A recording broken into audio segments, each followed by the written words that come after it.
बिस्मिल्लाहिर्रहमानिर्रहीम, अस्सलाम वालेकुम वरहमतुल्लाहि वबरकातुहू। दोस्तों, जैसा कि आप लोगों को पता है कि मेरी सीरीज़ चल रही है डरना मना है। मैंने आप लोगों से वादा किया था कि मैं अपने इस शो पर ऐसे ऐसे दोस्तों को, ऐसे ऐसे एक्सपर्ट्स को, ऐसे ऐसे लोगों को लेकर आऊँगा जिन लोगों के पर्सनल एक्सपीरियंसेस हैं, जिन लोगों को जेन्युइन, जिन लोगों को आप बीती है, जो लोग खुद गुजरे हैं इन मामलात से, जो सुपरस्टिशियस भी नहीं है और ना ही किसी वो समझ लें कि और कोई बात है, लेकिन अपने जेन्युइन मामलात को मैं आपके पास लेकर आता हूँ, आपके सामने रखता हूँ। और आज मेरे इस शो में मेरे बहुत प्यारे दोस्त तारक भाई मौजूद हैं, मेरे बड़े भाई भी हैं, मेरे दोस्त भी हैं। वो आज हमारे पास यहाँ मौजूद हैं। बड़ी मुश्किल इन्होंने टाइम निकाला। मैंने इन्हें कहा था कि तारक भाई थोड़ा सा टाइम निकालें मेरे व्यूवर्स के लिए। जो मामलात हैं वो मैं आज तारक भाई से डिस्कस करूँगा। बड़ा अल्लाह ताला ने इनको नॉलेज भी दिया है और कुछ इनके अहबाब के, इनके दोस्तों की कुछ आप बीतियाँ भी हैं जो आज ये हमारे साथ शेयर करेंगे। तारक भाई अस्सलाम वालेकुम। वालेकुम अस्सलाम। तारक भाई मुझे ये बताएं कि ये जिन्नात, जी जी, हमजाद, जी जी, या परियां, जी जी, बेसिकली इनमें क्या फ़र्क है? देखिए मेरे भाई, जिन्नात जो हैं ये हैं बेसिकली एक मखलूक, ठीक है ना। ठीक। पर ये जो वो एक ख्याली, पर ये कोई तख़य्युलाती चीज़। जी बिल्कुल ठीक। पर ये कोई चीज़ नहीं है। ठीक। हाँ, जिन्नात का जिक्र कुरान और हदीस में बेशुमार जगह पर मिलता है। और एक चीज़ है हमजाद और फिर है मुवक्कलात। राइट। मुवक्कलात जो हैं भाई, ये हैं जो हम कुरान पाक की आयत हैं जी, जी। उनको पढ़ते हैं तो उनसे बनते हैं। बिल्कुल। और जो हमजाद है वो इन सबसे स्ट्रॉन्ग चीज़ है। और वो क्या है? वो हमारा साया। जी, वो सबसे स्ट्रॉन्ग चीज़ है। यानी ये जो शैडो हमारा साया जो आपने वो हदीस सुनी है ना कि हमारी नबी पाक सल्लल्लाहु अलैहि वसल्लम का मौजज़ा है कि उनका साया नहीं था। सुभान अल्लाह। ये मौजज़ा है उनका ना, बाकी सब इंसानों का जी। तो ये अल्लाह की मसलियत थी ना, इसमें कोई मतलब अल्लाह बेहतर जानने वाले। जी जी जी। तो ये ना जो हमजाद है, मुवक्कलात हैं, जिन्नात हैं, ये कैटेगरीज हैं इनकी। जिन्नात देखिए, हम अशरफुल मखलूकात हैं, अल्लाह ने हमें अशरफ बनाया। बिल्कुल। तो जो जिन्नात है ना, ये जिन्नात मतलब जैसे हम हैं ऐसे हैं, फैमिलीज वाले, बिल्कुल सही, सारा कुछ में मजहब भी हैं, जी जी, मसलक भी हैं, सब कुछ है। अच्छा, इन लोगों में भी इसी तरह से मसाला? जी बेशक बेशक, बिल्कुल ऐसे सही है। यानी इसमें हिंदू और ईसाई जी, यहूदी भी। अच्छा जी जी, बहुत बहुत पुराने जिन्नात भी हैं। बिल्कुल। और जिक्र आता है हदीस में इनका। और तो जी जी, इनके वजूद से तो हम इनकार ही नहीं कर इनकार ही नहीं सकते, हमारे दीन का हिस्सा, हमारे ईमान का हिस्सा। बेशक बेशक। अच्छा, तो और बाकी जो हम जो जादू की लाइन में आ जाते हैं, जो आजकल बाबे शाबे बने हुए हैं, जी जी जी, भाई ये सब फ्रॉड है। सही, ये फ्रॉड है। ठीक। जिन्नात, मैं आपको बताता हूँ, मेरे वालिद साहब खुद कारी भी हैं, आपको पता है माशाल्लाह। बच्चों को कुरान पाक पढ़ाते हैं और वो खुद एक मदरसे में पढ़े। मेरे वालिद साहब हमें बताते हैं अपने वाकयात बचपन के कि उनके साथ जिन्नात के बच्चे पढ़ते थे मदरसे में। सुभान अल्लाह, वाह। अंदाजा लगाएं आप। और ये अब की बात नहीं, बहुत पुरानी बातें बता रहा हूँ आपको, जब आबादी बहुत कम थी। सही। फैसलाबाद नहीं जी, फैसलाबाद में, फैसलाबाद गुरु नानकपुरा मोहल्ला और गली नंबर 6 में मदरसा अभी भी है। अच्छा जी, है माशाल्लाह। और अबू वहाँ से पढ़े, उन्होंने हिफ्ज़ भी वहीं से किया माशाल्लाह। और अबू बताते हैं कि वहाँ भी जिन्नात के बच्चे पढ़ते थे। फिर अबू के एक दोस्त वहाँ बने, वो माइग्रेट करके आए थे अफगानिस्तान से। हाफिज़ उमर उनका नाम था, अल्लाह उनको जन्नत में जगह दे, वफात पा चुके हैं। तो उनके साथ पढ़ते थे वो, उनके दोस्त भी थे वो। और भी बहुत सारे वाक़यात अबू हमें सुनाते होते हैं, मतलब बताते हैं कि ये है क्या चीज़, ये होते कैसे हैं।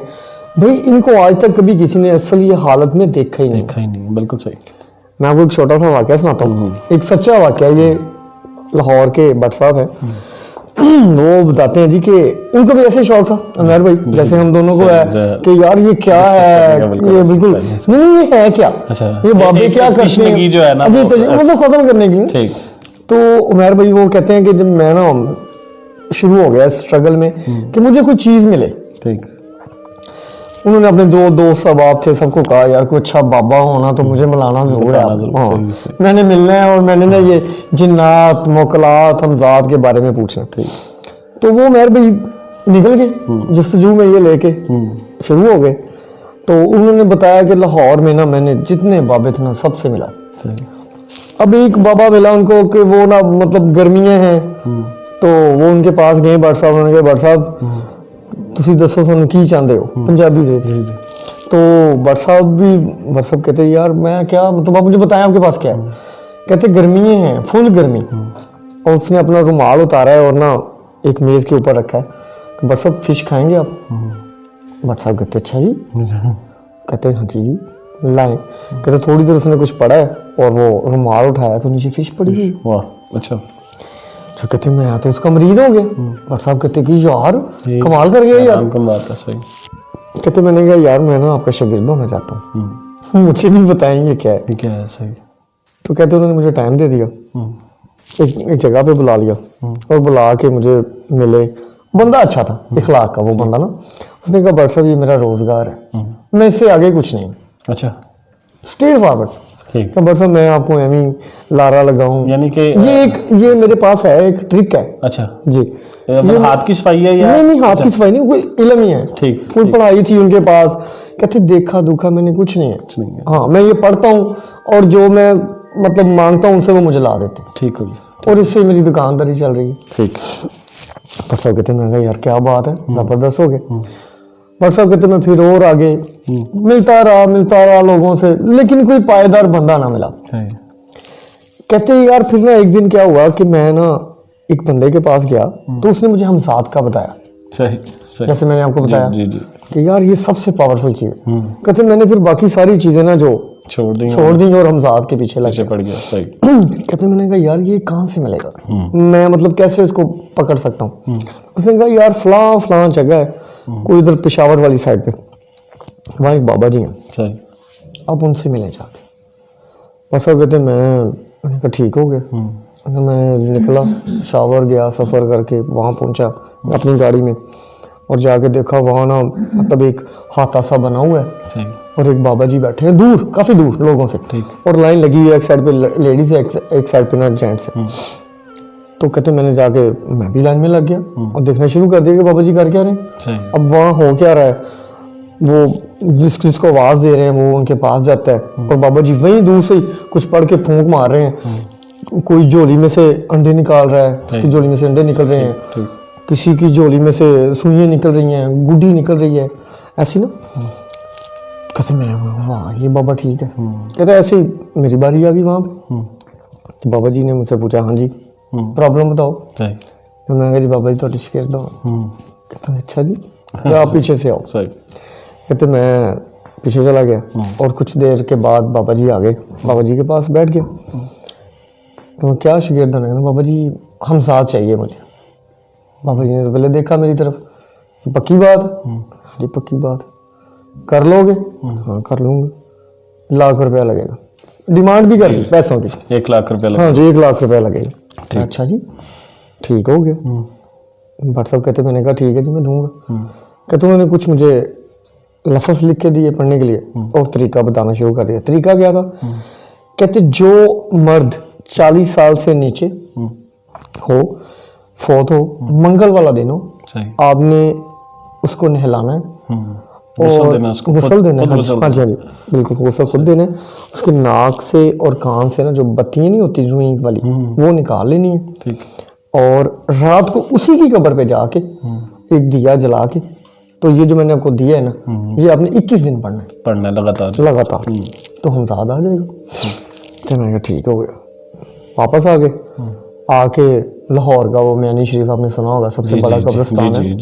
मियानी साहब बहुत बड़ा कब्रिस्तान। तो वहाँ के जो गोरख दिंदा थे उनसे मुलाकात की और उनको पैसे दिए बकायदा और उनको सारा प्रोसीजर बताया कि मंगल वाले दिन कोई आए कब्र के लिए आपके पास तो उनको ये कहना है कि हमारे पास गुस्ल देने के लिए बंदा भी है, तो मुझे आपने बुलाना। जो वहाँ का गोरकन था हायर कर लिया उन्होंने। कहते फिर मैं वेट करने लग गया। कहते तकरीबन 1-1.5 माह गुजर गया, कोई आवाज़ नहीं आई कि आ जाएं आप।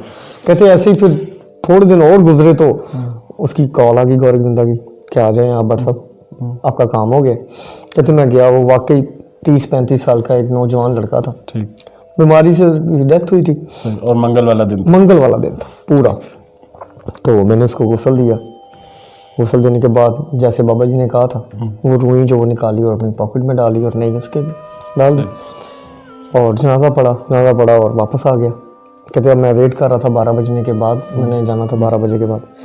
तो 12 बजने का वेट करना शुरू कर दिया। 12 बज गए और जैसे उसने बताया था कि खुशबू लगा के जाना है और वो एक दायरा था, वो सारा तरीका जो भट्ट साहब को बताया गया था, भट्ट साहब ने वो वैसे ही खींचा और बैठ के कहते मैंने पढ़ना शुरू कर दिया, क्योंकि उनके दिल में डर नहीं था। बेसिकली हाँ, भट्ट साहब जो दलेर बंदे थे, जैसे कि भट्ट अमूमन होते हैं झटके बंदे होते हैं ऐसे। और उससे भी बड़ी बात ये थी कि वो इतने बाबों से मिल चुके थे, उनको यकीन भी नहीं था। अच्छा, वो अपने यकीन के लिए वो ये काम कर रहे थे। ठीक कह रहे थे मैं देखूं सही होता है। बड़े हौसले की बात, गुस्ल भी देना। जी जी बिल्कुल। उसके बाद उसी बंदे की कब्र पे रात को जाके बैठ जाना।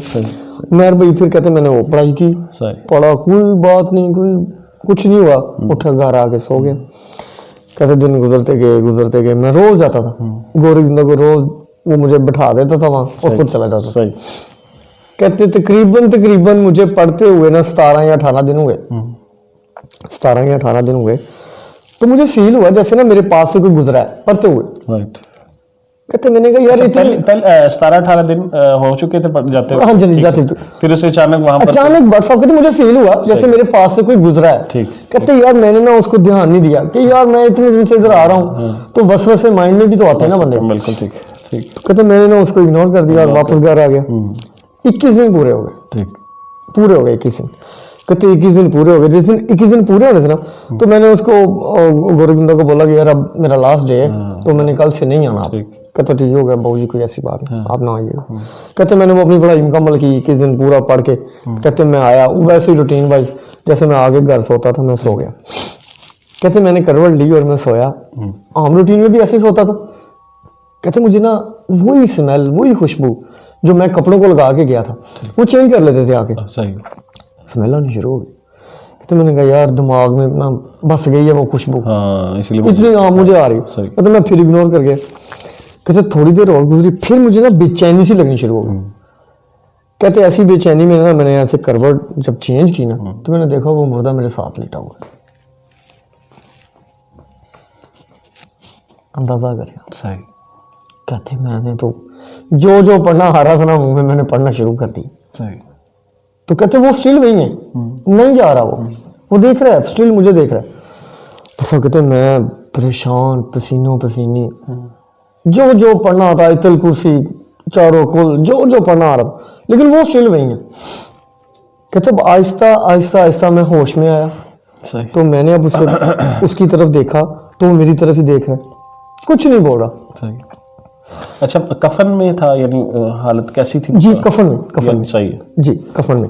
मतलब वो जो उन्होंने देखा था ना, जैसे उन्होंने दफनाया को लास्ट टाइम जैसे देखा, वो वैसे हालत में नजर आया और वही सेम। बिल्कुल ठीक। कहते मैं बड़ा परेशान हो गया, यार ये क्या हो गया।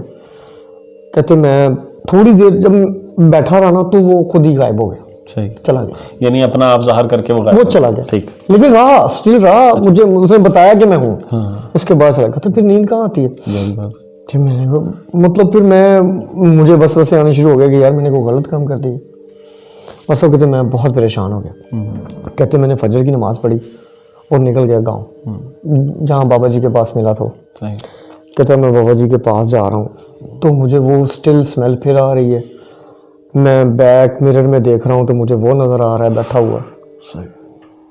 हकीकत में कहते मैं इतना परेशान, मुझे समझ ना आए। बस सफर जैसे कैसे सफर हो गया, मैं वहां पहुंच गया। बाबा जी फिर महफिल लगा के बैठे हुए थे। कहते जब मैं वहां पहुंचा ना, तो वो गायब हो चुका था, नहीं था साथ।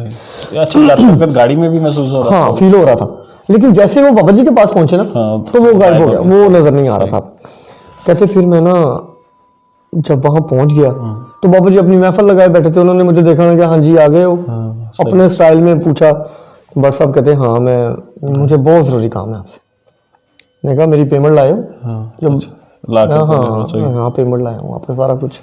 अच्छा चलो आ जाओ फिर। कहते मैं और बाबा जी दोनों गुजरे में चले गए उनके। कहे हाँ जी ला दें पैसे। तो बाबा जी पेमेंट तो मैं देता हूँ, इससे डबल दूंगा, लेकिन मैं फंस गया हूँ। तो क्या फंस गए? क्या हुआ? तो बाबा जी वो मुझे हम साथ मेरे साथ है। तो बाबा जी ने ऊंचा सा कहका लगाया।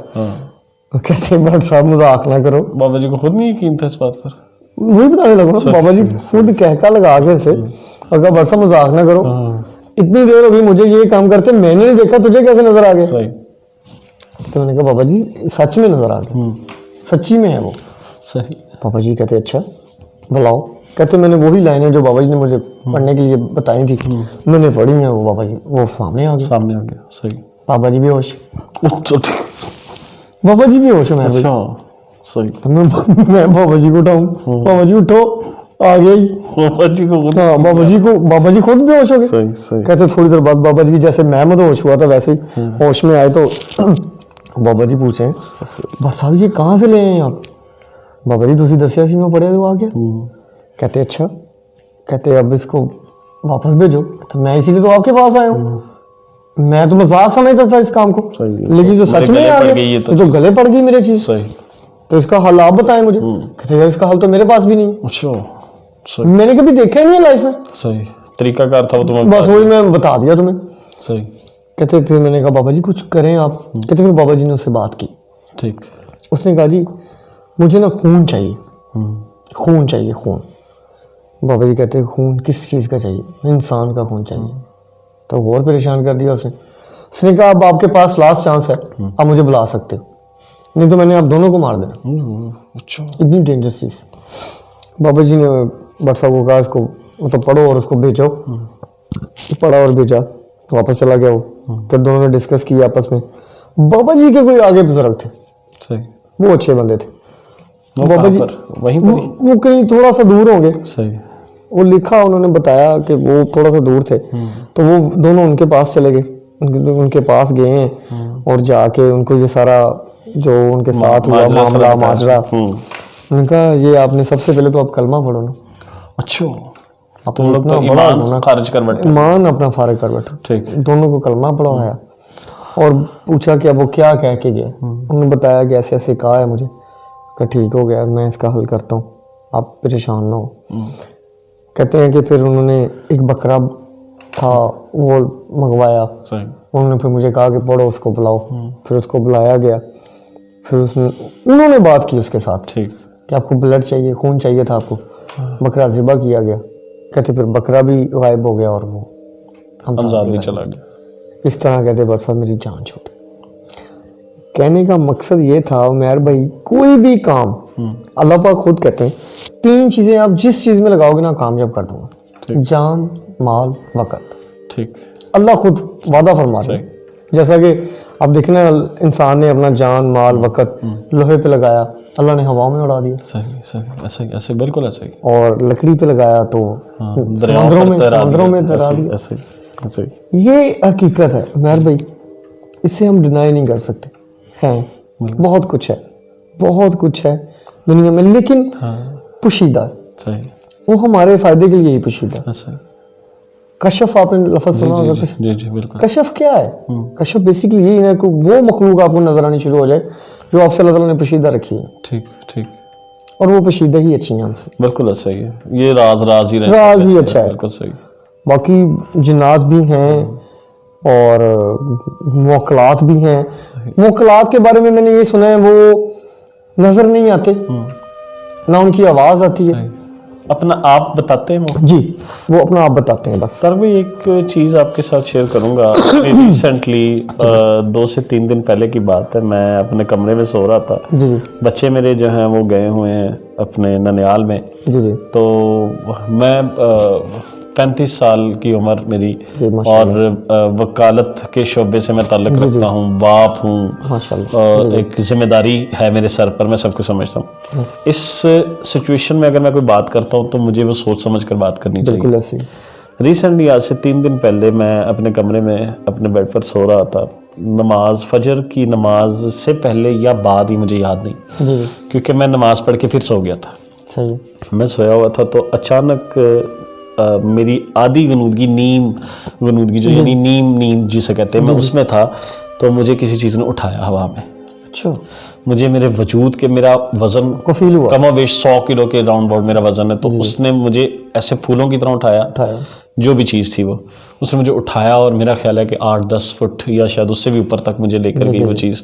और मैंने आयतुल कुर्सी पढ़ी, ठीक है, और मैं डरा नहीं, सही, मैंने अपने ऊपर उस चीज़ को तारी नहीं किया। मुझे ऐसा लगा कि किसी ने मुझे फ्रेंडली टच किया। जी जी फ्रेंडली को टच करता है यानी फ्रेंडली आपको छूता है, हाथ लगाता है, तो आप में घबराहट कम होती है जी, ऐसे। और थोड़ा सा आप ये कहते हो यार चल चल, अच्छा चल, रहने दे, अच्छा चल, मैं छाड़ दे। ऐसे ऐसे तो मैंने आयतुल कुर्सी पकड़ी, उन्होंने मुझे वैसे उसी हालत में वापस नीचे उतार बिस्तर पे लिटा दिया। सही है। मैंने जो आपसे बात शेयर की है, मैं इस बारे में थोड़ा सा कंफ्यूज हूँ, हो सकता है वो मेरा ख्वाब हो, मैं कसम नहीं खाता, जी जी लेकिन वो कैफियत मुझे अच्छी तरह से याद है कि किस तरह से मैं ऊपर को गया हूँ, सही है। अपने वजूद के साथ में ऐसे ऊपर उठाया गया। तो ये चीज़ जो है ना, उमर भाई, ये हैरान ये करने वाली बात जहाँ रहाइश है जी, आपकी, जी। घर है, ये आपने मतलब देखिए मैं आपको बताता हूँ, हमसे ज़्यादा तादाद में है हाँ, सही, जिन्नात खास तौर ऐसे से, ऐसे ठीक है, और वो ये कर सकते हैं सब कुछ, सही, जी, उठा भी सकते हैं, बिल्कुल सही, फेंक भी सकते हैं, मार भी सकते हैं, बिल्कुल सही। सही हो गया। मैं अल्हम्दुलिल्लाह अपने आप को पाक साफ रखने की कोशिश करता होता हूँ। माशाल्लाह, बहुत अच्छी बात है। 5 वक्त की नमाज मेरे लिए इस तरह से अल्हम्दुलिल्लाह ऐसे है मेरे लिए, जैसे कि ये सिर्फ हसूल बरकत के लिए बता रहा हूँ कि शायद मेरा कोई दोस्त, मेरा कोई प्यारा, मेरा कोई व्यूवर भी इस चीज़ को जारी कर ले अपने ऊपर। मेरे लिए औलाद की तरह प्यारी मुझे मेरी नमाज है। माशाल्लाह माशाल्लाह, मैं अगर टुकड़ों में पड़ा हूँ ना, तो मेरी ख्वाहिश ये नहीं होगी मैं फड़ के सीखता जावे, मेरी ये ख्वाहिश होगी कि मेरी जो नमाज जा रही है मैं फटाफट वो पढ़ लूँ। माशाल्लाह अल्हम्दुलिल्लाह सुम्मा अल्हम्दुलिल्लाह। माशाल्लाह, इस ये भी एक कॉन्फिडेंस था मुझे, जब ये मेरे साथ वाक़या पेश आया तो मैं इसलिए भी नहीं घबराया बेशक, कि मुझे था आफ्टर ऑल नूर की ताकत, जो सारी सुप्रीमेसी है वो मेरे अल्लाह की है। बेशक तो मुझे वहां पर इंशाल्लाह ताला इन द एंड मुझे अल्लाह ने बचा ही लेना, बेशक, मैं परेशान नहीं हुआ, मैं वहीं सोया फिर बेशक, और सुकून से उठकर फिर अपने काम पर गया। तो ये चीज़ें जो हैं पेश आती रहती हैं। Viewers, thank you so much Tarak भाई, आपने अपना टाइम दिया।